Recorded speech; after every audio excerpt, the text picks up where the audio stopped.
واصنع بودادا ليكن ربك للأرض مداد قلم أنت فكم عبرت.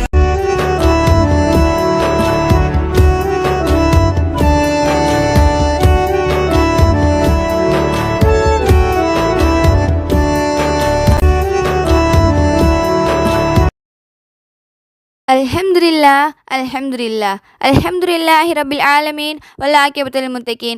Assalatu wassalamu ala ashrafil anbiya'i wal mursalin wa ala alihi wa sahbihi wan nasi ajma'in. Amma ba'd.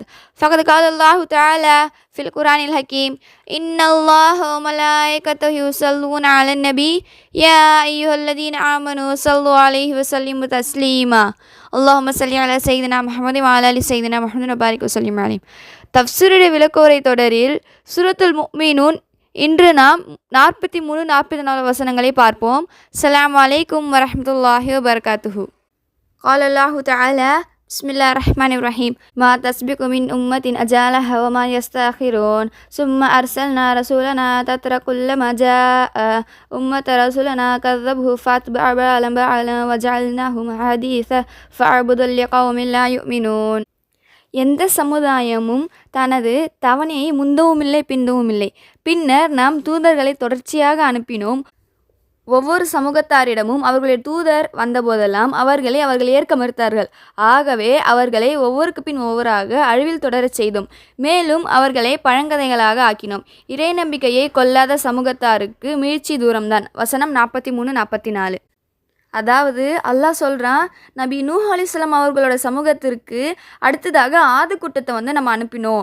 அவர்களுக்கு அடுத்து ஒவ்வொரு காலகட்டத்திலையும் ஒவ்வொரு தலைமுறையை அல்லாஹ் உருவாக்கி வந்தான்.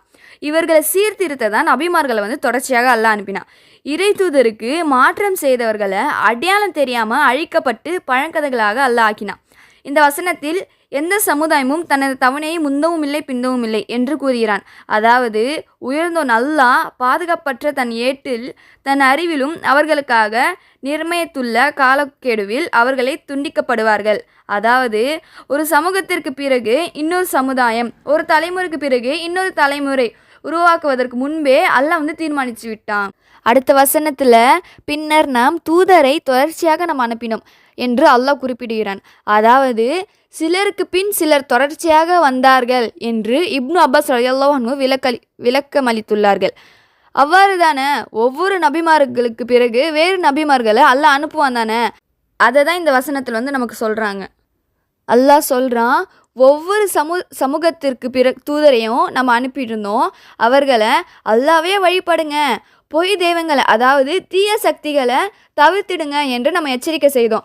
அம்மக்கள் அல்லாவால் நல்வழி பெற்றவங்களும் இருக்காங்க. தவறான வழியில் போகிறது யார் மீது அல்லாஹ் எழுதப்பட்டிருக்கானோ அவங்களும் அந்த மக்களில் இருக்காங்க.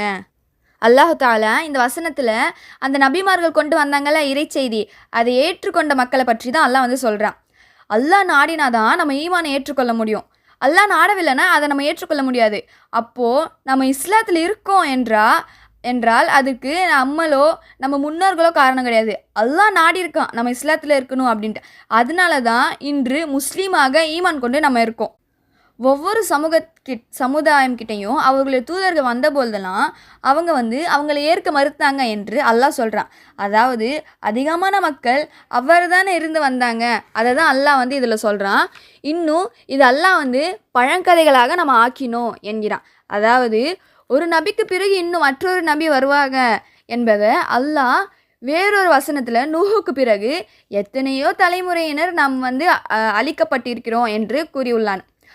அப்படி அவர்கள் வெறும் செய்திகளாக மக்களால் பேசப்படும் கதைகளாகவும் ஆக்கினோம். அதாவது அவங்க வெறும் செய்திகளாக தான் இருப்பாங்க, மக்கள் அவங்கள கதைகளாக தான் பேசுவாங்க, அப்படி நம்ம அவங்கள ஆக்குவோம் அப்படின்னு சொல்லிட்டு அல்லாஹ் சொல்கிறான்.